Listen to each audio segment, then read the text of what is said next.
హరి ఓం. 2026 సంవత్సరం మే నెల 10వ తేదీ హైదరాబాద్ సనత్ నగర్ జెక్ కాలనీలో జరుగుతూ ఉన్న హిందూ మహాసమ్మేళనం సందర్భంగా సకల ఆందోళనలకు పరిష్కారం సనాతన ధర్మమే, సకల ఆందోళనలకు పరిష్కారం సనాతన ధర్మమే అనే అంశం మీద ప్రసంగానికి మీకు అందరికీ హృదయపూర్వకంగా స్వాగతం పలుకుతున్నాం. వందే మాతర గీతం వెలువడి 150 ఏళ్ళైన సందర్భంగా కేంద్ర ప్రభుత్వం ఈ సంవత్సరాన్ని వందే మాతర సంవత్సరంగా ప్రకటించింది. దేశభక్తి ప్రపూరితమైన ఆ నిర్ణయాన్ని మనమంతా గౌరవిస్తూ వందే మాతర నినాదంతో ఈ ప్రసంగాన్ని ప్రారంభం చేసుకుంటున్నాం. వందే మాతరం, వందే మాతరం, వందే మాతరం. నిన్ను నీ వెరుగుమా నీవే దైవంబని విశ్వమంతకు చాటు వేద భూమి. తల్లి భారతమాత, నిన్ను నీ వెరుగుమా నీవే దైవంబని విశ్వమంతకు చాటు వేద భూమి. నిన్ను నీ వెరుగుమా నీవే దైవంబని విశ్వమంతకు చాటు వేద భూమి. ఆది విష్ణువునైన అవతారమెత్తించి కర్మఫలము సంగు కర్మభూమి. ఆది విష్ణువునైన అవతారమెత్తించి కర్మఫలము సంగు కర్మభూమి. గుడి పావురాలకై తొడకోసి ఇచ్చిన భూమీసులేలిన పుణ్యభూమి. గుడి పావురాలకై తొడకోసి ఇచ్చిన భూమీసులేలిన పుణ్యభూమి. కొల్లాయి గుడ్డతో కోటి శత్రుల గెల్చు జాతి పితను గన్న జన్మభూమి. కొల్లాయి గుడ్డతో కోటి శత్రుల గెల్చు జాతి పితను గన్న జన్మభూమి. సహజముగ పండు నేలలు చాలగలిగి జీవధారలు ప్రవహించు చేవగలిగి. సహజముగ పండు నేలలు చాలగలిగి జీవధారలు ప్రవహించు చేవగలిగి. అతి పురాతన సంస్కృతి ఖ్యాతి కలిగి, అతి పురాతన సంస్కృతి ఖ్యాతి కలిగి ధరణికే గురువైనది భరత భూమి. ఈ ధరణికే గురువైనది నా భరత భూమి.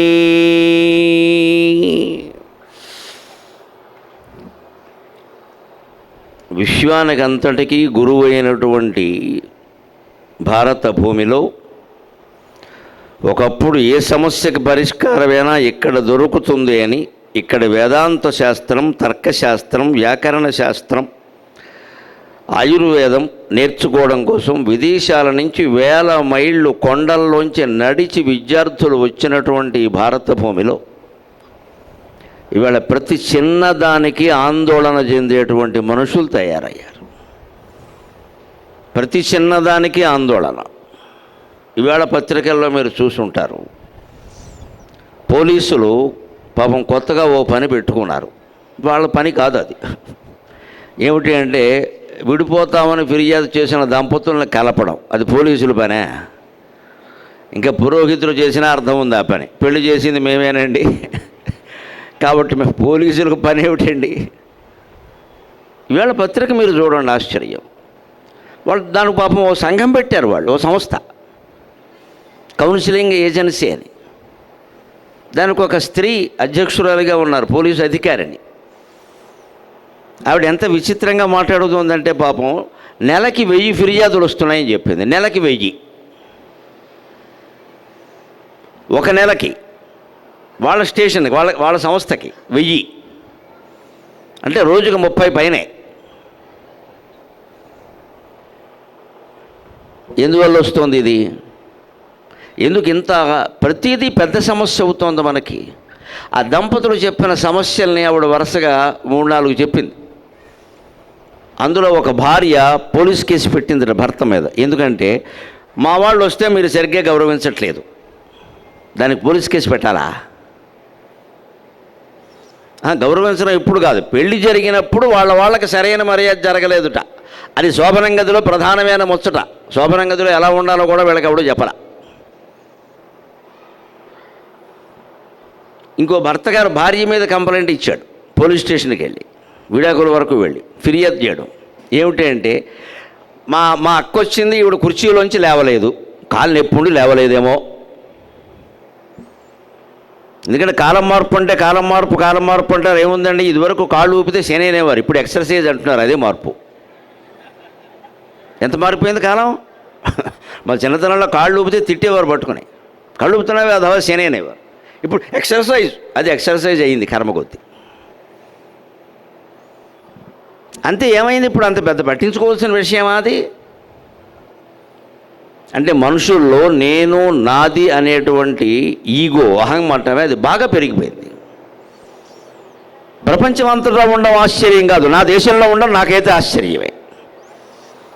ఎందుకంటే ఈ దేశంలో విష్ణుమూర్తి కూడా తాను ఒప్పుకున్నటువంటి మాట నెరవేర్చడం కోసం 10 అవతారాలు ఎత్తాడు. ఎవరికి ఇచ్చినా సరే ఆ మాట నెరవేర్చడం కోసం. లేదా ఆయనకేం పని ఇక్కడ అవతరించడం, ఏమి సుఖం ఉందని కనుక. అదే ఆది విష్ణువునైనా అవతారం ఎత్తించి కర్మఫలమొసంగు కర్మభూమి. పోనీ త్యాగానికి ఏమైనా లోటుందా మన దేశంలో అంటే, గుడిపావురాలకై తొడకోసి ఇచ్చిన భూమీశులేలని పుణ్యభూమి. ఓట్లేసే వాళ్ళని తప్పితే మనుషుల్ని పట్టించుకునే కాలం కాదే. ఓటర్వేనా అడుగుతున్నారు, మనిషివేనా అని అడగడల్లా. నువ్వు ఓటు వేస్తే నీకు ఏదైనా పథకం వర్తింపజేస్తారు, ఓటు వేయకపోతే పథకం లేదు. మనుషుల్ని ఓటర్లుగా చూస్తున్న రోజులు ఇవి, మనుషులుగా కాదు. ఓ ముసలావిడ ఉంటుంది, మంచంలో ఉంటుంది, ఆవిడ ఎవరికి ఓటు వేయలేదు. యమధర్మరాజు వద్దే ఓటేద్దామని కూర్చుంది ఆవిడ.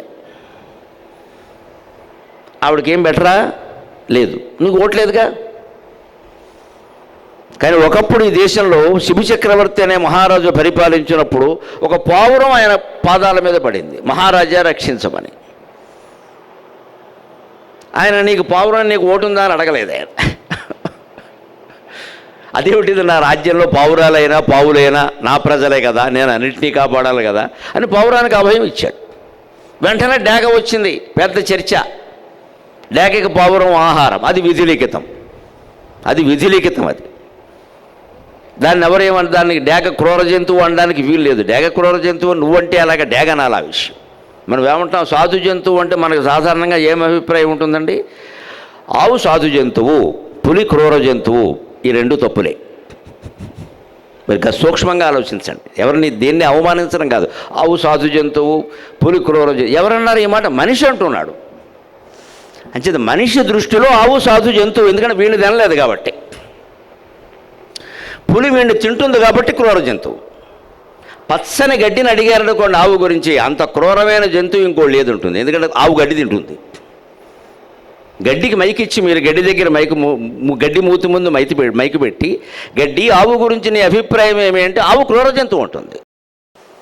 పులి గురించి నీ అభిప్రాయం ఏమంటే పులి గౌతమ బుద్ధుడు ఉంటుంది. ఎందుకు? పులి గడ్డి తిందగా. అందుకనే అటు శంకరాచార్య చెప్పిన, ఇటు ఐన్స్టీన్ భౌతిక శాస్త్ర సిద్ధాంతం ప్రకారం చెప్పిన, ప్రపంచం మొత్తం సాపేక్షం, థియరీ ఆఫ్ రిలేటివిటీ. ప్రతి అభిప్రాయము సాపేక్షమే. ఏదో ఒక భావన ఉంటేనే అది కరెక్ట్, ఇది కరెక్ట్ అనడానికి వీల్లేదు. ఆవు సాధు జంతువు అంటే మనిషి అంటున్నాడు కాబట్టి మనిషి దృష్టిలో ఆవు సాధు జంతువు. కానీ పచ్చగడ్డి దృష్టిలో ఆవు సాధు జంతువు కాదు. పులి క్రూర జంతువు అంటే మనిషి దృష్టిలో లేదా ఆవు దృష్టిలో పులి క్రూర జంతువు. అందుకని పచ్చగడ్డి దృష్టిలో ఆ పులి క్రూర జంతువు కాదు. ఒక సింహం దృష్టిలో పులి క్రూర జంతువు, రమ్మన ఏ పులి వస్తుందో అంటుంది, అది దానికి పౌరుషం ఉంది. ఇదంతా సాపేక్షం. దాన్ని ఐన్స్టీన్ PE=mc² అనే పేరు మీద సాపేక్ష సిద్ధాంతం అన్నాడు. దాన్నే శంకరాచార్య అద్వైతం అన్నారు. బ్రహ్మసత్యం జగన్ మిథ్య. సృష్టికి కారణమైన ప్రదేశము, కాలము, పరిస్థితులు మూడు మిథ్యే. ప్రదేశము మిథ్యే, కాలము మిథ్యే. ఈ వేదికని ఇక్కడి నుంచి చూస్తే మనకు కనిపించే విధానం వేరు, దూరం నుంచి చూస్తే కనిపించే విధానం వేరు. అంచేత ఇది మిథ్య.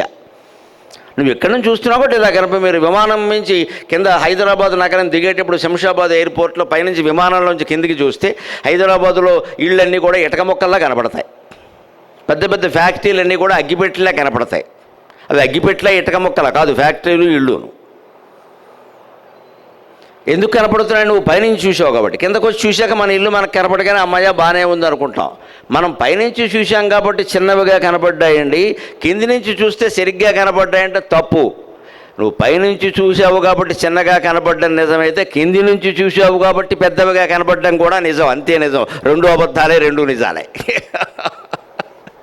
నీ చూపును బట్టి ప్రపంచం ఉంటుంది. దాన్నే శంకరాచార్య ఎంత బాగా చెప్పారండి వేదాంత రెండిమ స్తోత్రంలో. దృగ్దృశ్యముతో పదార్థముద్వౌ పరస్పర విలక్షణౌ దృగ్బ్రహ్మ దృశ్యం మాయా స్యాత్ ఇది వేదాంత రెండిమక అన్నారు ఆయన. దృక్కు దృశ్యం అని రెండు ఉన్నాయి. దృక్ అంటే చూపు, దృశ్యం అంటే చూడబడే వస్తువు లేదా మనిషి ఏదైనా. ఇవి పరస్పర విలక్షణం, రెండు ఒకదానికొకటి విలక్షణంగా ఉంటాయ్యా. దృక్కు వేరు దృశ్యం వేరని నీకు అనిపిస్తుంది, కానీ ఒకసారి పరిశీలించు. దృగ్బ్రహ్మ, నీ దృక్కే నిజం, దృశ్యం మాయా అన్నాడు.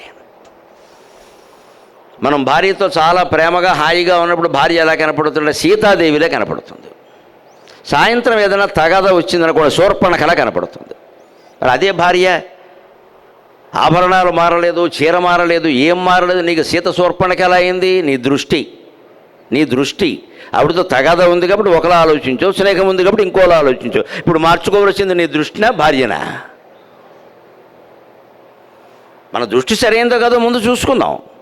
దాంతో తేడా ఉంటే అడగచ్చు, తప్పులేదు ఎవరినైనా, కానీ ముందు మన దృష్టి సరిగ్గా ఉండాలి కదా. అంచేతన ఆయన దృగ్బ్రహ్మ అన్నారు. దృక్కే నిజం, నీ చూపే నిజం. నువ్వు చూసిన దాన్ని బట్టి ప్రపంచం కనపడుతుంది. నువ్వు ఎలా చూస్తే అలా కనపడుతుంది. దృశ్యం ఎప్పుడూ మాయే. మాయా అంటే అర్థం లేదని కాదు, పొరపాటు అండి. అలా కనపడుతోంది అని అర్థం దానికి, అంతే. యా మా తిరగయ్య అన్నారు శంకరాచార్య. మాయా అంటే అర్థం తిరగేవయ్యా అన్నారు. సంస్కృతంలో కొన్ని పదాలు తిరగేస్తే అని అర్థం కావు. విష్ణు సహస్రం చివర ఫలశ్రుతి అని ఉంటుంది, లలితా సహస్రం చివర ఫలశ్రుతి ఉంటుంది, రామాయణం యుద్ధకాండ చివర ఫలశ్రుతి. ఫలశ్రుతి అంటే వీరికి ఈ ఫలితం వచ్చునో వారికి, అవన్నీ నిన్ను ఆకట్టుకుందుకు చెప్పిన మాటలు అర్థవాదం అంటారు దాన్ని. ఫలశ్రుతి అంటే అసలర్థం తెలియాలంటే తిరగేయాలి. శృతి ఫలం, వినడమే ఫలం, ఇంకేం ఫలం లేదు. నోరు మూసు కూర్చో. విష్ణు సహస్రానికి వినడమే ఫలం, మళ్ళీ వేరే ఫలం ఏమిటి? ఈ 2 శ్లోకాలు చదివితే పిల్లలు పుడతారు. విష్ణుమూర్తికి పుట్టలేదు, నీకెందుకు పుడతారు ఇక్కడ? విష్ణు సహస్రం పిల్లల్ని కన్నానక మనం ఇలాగ చేసి పారాయణ గ్రంథాలను తగలబెట్టాం. ఈ పారాయణ ఎందుకోసం అంటే ఏదో అది పారాయణ ప్రయోజన కోరిక వదులుకోవడం, కోరిక కోసం పారాయణ చేయడం ఏంటి అర్థం లేకుండా. గుళ్ళోకి వెళ్ళేది కోరికలు పోయేలా చేసుకోవడానికి, కోరికలు తీరడానికి కదండి. ఒకసారి గుళ్ళోకి వెళ్ళి వచ్చామంటే మనకున్న కోరికల్లో ఒకటి తగ్గిపోవాలి. లేకపోతే ఎందుకు వెళ్ళావు? ఎక్సర్సైజ్కా? లేకపోతే గుడి ఎందుకు పని లేక? ఒక గుడి ఉంది అంటే చుట్టుపక్కల 10 మైళ్ళ దూరంలో పోలీస్ స్టేషన్ ఉండొద్దు, దాని అవసరం రావద్దు. లేదా గుడి అనవసరం. ఇంకొంతమంది బాగుపడడానికి, ఇంకొంతమంది మింగడానికి కాదు గుడి ఇక్కడ. ప్రపంచ శాంతి కోసం. శాంతి లేనప్పుడు నీ గుడి దేనికి? అందుకని ఆనాటి రాజులు ప్రతి జీవిని ఒకలాగే భావించి పావురానికి అభయమిస్తే వెంటనే డేగ వచ్చింది. రాజా, ఇది నాకు ఆహారం, నీకు నేను క్రూర పక్షి కింద కనపడవచ్చు, నాకు ఇది ఆహారం, బ్రహ్మదేవుడు విధించిన ఆహారం, నేను పక్షుల్నే తింటాను, నేను వేరే ఏం తిన్నాను. నేను 2 రోజులు వేటాడితే దొరికింది నాకు ఇది, నీ రాజ్యంలో నేను కూడా ఉన్నాను, అంచేత నా పక్షిని నాకు వదిలేయి అంటే. నిజంగా ఆయన ఆలోచించాడు. కేసు వాయిదా వేయలేదు. ధర్మం తెలిసిన వాడు వాయిదాలు వేయడు. ధర్మం చెప్పడానికి ఆదివారం సోమవారం ఉండదు. వెంటనే అబద్ధం ఆడదలుచుకున్నవాడే ఆలోచిస్తాడు. నిజం చెప్పేవాడు ఆలోచన ఎందుకు ఉంటుందండి? వెంటనే మాట్లాడతాడు. నిజమే కదా, ఉన్నది ఏదో చెప్పు. అబద్ధం చెప్పాలంటే ఆలోచించాలి, దొరికిపోతామేమో అని. అయితే నిజం చెప్పడానికి ఆలోచించక్కల్లా. నువ్వు ఆలోచిస్తున్నావు అంటే అబద్ధం చెబుతున్నావు అన్నమాట. అందుకని ఆయన అబద్ధం చెప్పలేక ఆయన ఏమన్నాడంటే, అవును నిజమే, మరి నీకు ఆహారమే, కానీ నన్ను శరణు వేడింది అది. క్షతాత్రాయితేతి క్షత్రియ అన్నారు. గాయం నుండి కాపాడేవాడు కదా రాజు అంటే. నేను దాన్ని శరణాగతుడన్న ఒక వ్యక్తిని కూడా కాపాడకపోతే నా రాజ్యము, నా పరిపాలన ఎందుకు ఇక్కడ? అందుకని ఈ ఒక్క పావురాన్ని విడిచిపెట్టు, దేశంలో పావురాలన్నీ విడిచిపెట్టమని నేను చెప్పట్లేదు అన్నాడు. దీన్ని ధర్మ సూక్ష్మం అంటారండి శాస్త్రాల్లో. దీన్నే ధర్మ సూక్ష్మం అంటారు. ఈ ఒక్క పావురం విడిచిపెట్టు. మనకి దొరడమ్మట ఎప్పుడైనా వెడుతుంటే పల్లెటూళ్ళలో జరుగుతుంది సాధారణంగా. ఓ బోధ పక్క నుంచి వెడుతున్నాం అనుకోండి, ఓ పాము కప్పను పట్టుకుంది అనుకోండి. కప్ప పాపం చాలా దీనంగా బెక బెక బెక బెక అని అరుస్తూ ఉంటుంది. నీకు వినపడింది. అప్పుడు ఏం చేయాలండి? నువ్వు రాయేసి కప్పను విడదీసావనుకో, పాముకు ఆహారం పోయింది. అది 3 రోజులు బట్టి ఉపవాసం చేసింది, అది నీకు తెలియదు. ఇక్కడ నువ్వు మినపరట్టు కొన్ని కొట్టేసి వెళ్ళావు బయటికి, దానికి దొరికింది అది. నువ్వు స్విగ్గీ జొమాటో ద్వారా తెచ్చుకున్నటువంటి సాంబార్, ఇడ్లీ, బిర్యానీ ఎంత ముఖ్యమో పావుగా కప్ప అంత ముఖ్యం. దానికి స్విగ్గీ జొమాటో ఉందని తెలియదు, అది ఆర్డర్ పెట్టలేదు. పెడితే దాని దగ్గరికి స్విగ్గీ జొమాటో వాడు రాడు, పావు దగ్గరికి వస్తే వాడు వస్తాడు. దాని పని అది చేసుకుంది, నువ్వెప్పుడు చెడగొట్టడానికి రాయేస్తావేంటి? అప్పుడు ధర్మశాస్త్రం ఏం చెప్పిందంటే రాయి వెయ్యి తప్పకుండా. ఎందుకంటే పాముకు మరో కప్ప దొరికే అవకాశం ఉంది, కప్పకు మరో ప్రాణం లేదు కదా, అది అరిచింది కదా, నీకు వినపడింది కదా, నువ్వు మనిషివి కదా, దయగలిగిన వాడివి కదా, అందుకని రాయి వెయ్యి. దాన్ని ధర్మ సూక్ష్మం అంటారు. అంతేగాని పొద్దున్నే కప్పలన్నింటినీ పాముల చెర నుంచి విడదయ్యాలి అని బళ్ళోకి వెళ్ళడం మానేసి, కాలేజీకి వెళ్ళడం మానేసి, ఇంట్లో పని చేసుకోవడం మానేసి, సంచి నిండా రాళ్ళు వేసుకుని బయలుదేరకూడదు. దీన్ని పనికి మాలిన పని అంటారు. నీ పని కాదు అది. ఇదే మనం చేసే ఓవర్ యాక్షన్ అంతా. బాబు ఈ సమస్య ఎలా ఉంది, పరిష్కరించబోయా అంటే దేశమంతా ఈ సమస్య లేకుండా అంత సీన్ లేదు నీకు, నీ ఇంట్లో చేసుకోముందు ఇక్కడ. దేశమంతా అంటాడు, మొత్తం ఎగ్గొడతాడు ఇక్కడ.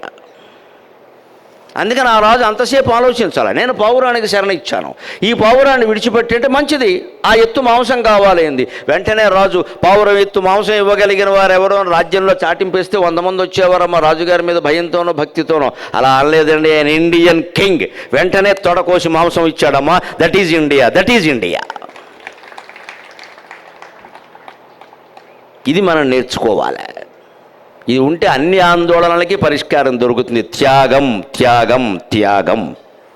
న కర్మణా న ప్రజయా ధనేన త్యాగేనైకే అమృతత్వమానసు అంటోంది వేదం చాలా స్పష్టంగా. మానవా, నువ్వు ఎన్ని కర్మలు చేసినా, యజ్ఞయాగాలు చేసినా, ఎన్ని యాత్రలు చేసినా, ఎన్ని ఉపకారాలు చేసినా, ఏం చేసినా నీకు అమృతత్వం కలుగుతుందని చెప్పలేం. కొద్ది కాలం ఆనందం కలగచ్చు, నువ్వు గెలిచావని సంతోషించవచ్చు, 10 మంది నిన్ను పొగడచ్చు, ఏదైనా తాత్కాలిక ఆనందమే తప్ప అమృతానందం కలగదు. అమృతానందం వేరు, ఆనందం వేరు. నా ప్రజ అంటే సంతానం, అక్కడ పబ్లిక్ కాదు. వేదంలో కానీ శాస్త్రంలో కానీ ప్రజ అంటే సంతానం. ప్రజాపతి అంటే బ్రహ్మ, సంతానానికి పతి కాబట్టి. పబ్లిక్ ఆయన ప్రెసిడెంట్ కాదు. నా సంతానం వల్ల కూడా ఆనందం కలుగుతుందని చెప్పలేము. సంతానం ఉన్న వాళ్ళని చాలామందిని మూతి దగ్గర మేకెడితే ఏం ఆనందం అండి, చచ్చిపోతున్నాం, 10 ఏళ్ళు వాడికి వచ్చే వరకు వాడు మనకు భయపడ్డాడు, వాడికి 20 ఏళ్ళు వచ్చాక వాడికి నేను భయపడుతున్నాను అంటాడు ఇక్కడ. ఇప్పుడు నీకు ఆనందం ఉన్నట్ట ఏమన్నట్టు ఇక్కడ? కొడుకు ఎదిగేసరికి తండ్రి భయపడుతున్నాడు ఇక్కడ, కూతురు ఎదిగితే మరింత భయపడుతున్నారు ఇవాళ. నమశివాయ. అమ్మ బాబు, ఎందుకంటే స్మార్ట్ ఫోన్ చేతిలో ఏం మాట్లాడుతుందో తెలియదు, ఏం పెడుతుందో తెలియదు, ఎక్కడికి ఎడుతుందో తెలియదు. ఎప్పుడు ఏమన్నా అడిగితే మమ్మీ ఐ నో ఎవ్రీథింగ్. నమశివాయ. ఈ మమ్మీకి ఐ డోంట్ నో ఎనీథింగ్. మమ్మీకి తెలియకుండానే ఇప్పుడు పుట్టేసింది. మమ్మీ అంటే ఓ డమ్మీ. ఆడపిల్లను అదుపులో పెట్టేటువంటి ధైర్యం స్త్రీకి లేదు, మగపిల్లాన్ని అదుపులో పెట్టే ధైర్యం తండ్రికి లేదు. మరి ఆందోళన కాకపోతే ఏముంటాయి ఇక్కడ? వాళ్ళ చేతుల్లో ఫోన్లు పెట్టాక వాళ్ళు అందులో చూడకుండానే చూస్తున్నారు. వాళ్ళ బుర్ర రకరకాలుగా పనిచేస్తుంది. 70 ఏళ్ళవాడు ఆలోచించినట్టు 17 ఏళ్ళవాడు ఎలా ఆలోచిస్తాడండి? 70 ఏళ్ళవాడు కూడా ఎందుకంత పవిత్రంగా ఇంకేం చేయలేడు కాబట్టే నమశివాయ చేసే ఓపుకుంటే అప్పుడు మొదలెడతాడు ఇక్కడ. అందుకే 70 ఏళ్ళు అంటాం. ఇంకేం చేయలేడు కాబట్టి ఏదో ధాతుషు క్షీయమానేషు శమ కశ్య నజాయితే అంటారు శాస్త్రంలో. అన్ని ధాతువులు క్షీణించిపోయాక శాంతి కాకపోతే ఏముంటుంది అంటాడు. అందుకని 70 ఏళ్ళ వాళ్ళ మీద 80 ఏళ్ళ వాళ్ళ మీద మనకు నమ్మకం ఏంటిగా ముసలాడయ్యాడు కదా తిన్నగా ఉంటాయి. ముడకేం చేస్తాడో అదే 17 ఏళ్ళప్పుడు వాడు ఎందుకు ఉంటాడండి? ఈ తేడా ఏమిటి? అందుకే మనుషులు ఇలా ఉంటారు అలా ఉంటారని తీర్మానం చేయొద్దు. జగన్ మిథ్య. వీడు ఇలా ఉంటాడు ఎందుకంటే వీడు 17 ఏళ్ళవాడు కాడు, వాడు అలా ఉంటాడు, వాడు 77 ఏళ్ళవాడు కాబట్టి. అది ఒక కారణం ఉంది అక్కడ. వాడు అలా ఉండడానికి ఒక కారణం ఉంది, అంచేది ఉండకపోవడానికి కూడా ఒక కారణం ఉంటుంది. ఆ జాగ్రత్త పడవలసిందే. 72 కాదు 82 ఏళ్ళకి వేషాలు వేసిన వాళ్ళు కూడా ఉన్నారు. జాగ్రత్త పడవలసిందే, దాని గురించి ఎవరు చెప్పలేరు ఇక్కడ. అందరూ ఉంటారనేం లేదు ఇక్కడ. అందుకని ఆయన తన తొడకోసి మాంసం ఇవ్వడం కాదు, ఆ పరీక్షకు వచ్చినట్టుగా ఆ డేగ పావురం రెండు కూడా విచిత్రంగా. పావురం అందులో తక్కెట్లో పెడితే ఆ పావురం బరువు ఎంతండి? ఈయన తొడంతా కోసేసినా మెడంతా కోసేసినా సరిపడలేదు. చివరికి ఏం చేయలేక రాజు మొత్తం వెళ్ళి అందులో కూర్చున్నాడు. ఇక నా దగ్గర ఈ శరీరం తప్పితే ఇంకేం లేదు, నా శరీరాన్ని త్యాగం చేస్తున్నాను అన్నాడు. అది భారతీయ చక్రవర్తుల చరిత్ర, అది భారతీయ చక్రవర్తుల చరిత్ర. అటువంటి రాజులు చతుస్సముద్ర వేలావలయితమైన భూమండలం అంతా పరిపాలించిన ఆందోళనకి లోనవ్వలేదండి. ఇవాళ మున్సిపల్ కార్పొరేటర్కి నిద్ర పట్టక చచ్చిపోతున్నాడు. ఈయన మున్సిపాలిటీ ఎంత, ఈయన కార్పొరేషన్ ఎంత. అందులో సమస్య చంపేస్తున్నారు పట్టుకుని. ఇక్కడ కూడా రాకపోతే ఫోన్ చేస్తాడు ఎవడో. ఇంటి ముందు చెత్త ఉంటే ఫోన్ చేస్తాడు కార్పొరేటర్కి, పోసింది వీడే, వీడు ఎందుకు పోసాడో చెప్పడు, ఆయనకు ఫోన్ చేస్తాడు. ఎందుకంటే ఆయన వాగ్దానం చేశాడు. ఆయనకు బలహీనత ఉంది. వాగ్దానం ఎందుకు చేసేవయ్యా? ఆయన పదవికి రావడానికి. నాకు పదవి అక్కర్లేదు అనుకుంటే ఎవరికి ఎవరు ఏ వాగ్దానం చేయగల. కీలకం ఎక్కడుంది? అక్కర్లేదనుకోవడంలో ఉంది. నీకు అక్కర్లేదనుకో, ఎవరి దిగమన్నారు రాజకీయాల్లోకి? అంచేది ఆనాటి రాజులు పదవుల కోసం పాకులాళ్ళ, వాళ్ళకి ఉన్నంతకాలం ఉండి అలాగే ఉన్నంతకాలం ఉన్నారు అనుకోవద్దు, పొరపాటు. వాళ్ళకి అప్పటి లెక్కల ప్రకారం ఏళ్ళు తేడా ఉండేవి ఎప్పుడు కూడా. కానీ మన లెక్కల్లో చెప్పాలంటే 60 ఏళ్ళు దాటగానే కొడుకులకు రాజ్యం అప్పగించి భార్య భర్త ఇద్దరు వెళ్ళిపోయారు. దాన్ని వానప్రస్థాశ్రమం అంటారు. రాజ్యంలో లేరు ఎవరు కూడా. రఘుమహారాజు అంతే, ఆయన కొడుకు అజమహారాజు అంతే, ఆయన కొడుకు దశరథ మహారాజు ఇంకా ఉన్నాడు, ప్రాణం పోయింది ఆయనకి. అందరూ అంతే, మహారాజులు అందరూ అంతే, వెళ్ళిపోయారు హాయిగా. 2 పిడతలు, ఓ పెద్ద పిడత, ఓ చిన్న పిడత. ఎందుకంటే సంధ్యావందనం చేసుకోవడానికి, నీళ్లు తాగడానికి. అందులో కూడా ధర్మశాస్త్రం ఎంత స్పష్టంగా ఉంటుందంటే, భార్య వస్తానంటే తీసుకెళ్ళు, లేదు నాకు ఇంకా మునిమనవరాలు ముక్కు తుడవాలని ఉంది అంటే 2 నాప్కిన్లు ఇచ్చి వెళ్ళిపోమని చెప్పారు. ఆవిడ బలవంత పెట్టకు, ఆవిడకి ఏదో ఉంది తాపత్రయం, పడినాయి నీకెందుకు. అలాగే నా కోసం మీరు ఉండండి అని భార్య అనకూడదు, దుర్మార్గం అంటారు దాన్ని. నువ్వు బాగుపడవు, వాడిని కూడా బాగుపడినట్లా, వాడిని బాని, వాడు ఎక్కడో హరిద్వారం ఆశ్రమంలో ఉంటాడు, నీకెందుకు గొడవ. ఇంకా నేను ముక్కు తుడుస్తాను, నేను కుడి ముక్కు తుడుస్తాను, ఎడం ముక్కు తుడని ముగ్గురిని పీడించకూడదమ్మా, వాడు బొమ్మనాలే. ఆయనకి ఏదో వైరాగ్యం ఉంది, పోనీ ఎందుకు వచ్చిన గోళ. లేదండి వీరి కోసం వారు, వారి కోసం వారు, మొత్తం కలిపి మొత్తం పెద్ద కామాటం చేసేసాను దీన్ని. కామారం జీడి అంటారు. మా గోదావరి జిల్లాలో కామారంలో జీడి ఉంటుందట, అది ఎంత సాగినా సాగుతూనే ఉంటుంది అలా. కామారం జీడి అని, మన కాపురాలన్నీ కామారం జీడిలే, ఇక సాగుతూనే ఉంటాయి ఇవి. ఆ ముని మనవరాలు ముక్కు తోడడం అయ్యాక మళ్ళీ దానికి పెళ్ళవ్వాలి సమస్య. దానికో మళ్ళీ ముని మనవరాలు పుట్టినా కూడా ఈవిడ కథలతో అదే. ఎందుకంటే సావాలని లేదు, ప్రయాణానికి సిద్ధంగా లేవు. అది మూలం. మృత్యువుకి సిద్ధంగా ఉంటే దేనికైనా సిద్ధంగా ఉండగలవండి. వెల్కమ్ టు డెత్ అని పోయం రాస్తాడు మహాకవి Rabindranath Tagore. Welcome to death. ఎంతమంది ఉన్నాం మనలో సిద్ధంగా అలాగా మృత్యువుకి స్వాగతం చెప్పడానికి. మృత్యువుకి ఎందుకండి, ముసలితనానికే మనం స్వాగతం చెప్పలేము. ఇటు దోసకాయ చెక్క, అటు ఆనపకాయ మొక్క పూసేసి ఎక్కడ ముసలితనం వస్తుందో, ఎక్కడ జుట్టు తెల్లబడిపోతుందో అని తెల్లబడక ముందే ఎర్ర రంగేసి ఏదో పెన్న దాని తలక ఏదో అంటారు. అది ఎందుకు అవన్నీ? నువ్వు రంగేస్తున్నావు మళ్ళీ ఇక్కడ. పైగా ఈ రంగుల వల్ల క్యాన్సర్లు వస్తున్నాయి, స్పష్టంగా చెబుతున్నారు. రంగుల వల్ల క్యాన్సర్ వస్తుంది. పెదవులకి రంగు కాదండి, పళ్ళకి రంగులు వేస్తున్నారు. దీని దుంపదేగ పళ్ళకి రంగు తెల్లగా కనపడాలి అంటే ఎప్పుడు నవ్వుతే ఇలా ఉంటావా? నోరు మూసుకోవా? పళ్ళకి రంగు వేస్తే రంగు కెమికల్ కదా, అది లోపలికి వెడితే ఏమవుతుందమ్మా? అంటే మనకి ఎంతంత కామారంజీడి కంటే కామాటం ఎంత పట్టేసిందంటే, అసలు నేను యవ్వనంలో ఉన్నప్పుడు 25 ఏళ్ళప్పుడు ఎలా ఉన్నానో 75 ఏళ్ళు వచ్చినా అలాగే ఉండాలి. సాధ్యమేనా? ప్రపంచంలో ఏ జీవి అయినా అలా ఉందా? అసలు దేశం అలా ఉందా? మనకు ఆందోళన ఎందుకు ఉంటుందంటే, చిన్నపిల్లాడి నుంచి చావడానికి సిద్ధంగా ఉన్నవాడు ఎందుకు ఉంటుందంటే, ఒకటే కారణం, 2 కారణాలు లేవండి.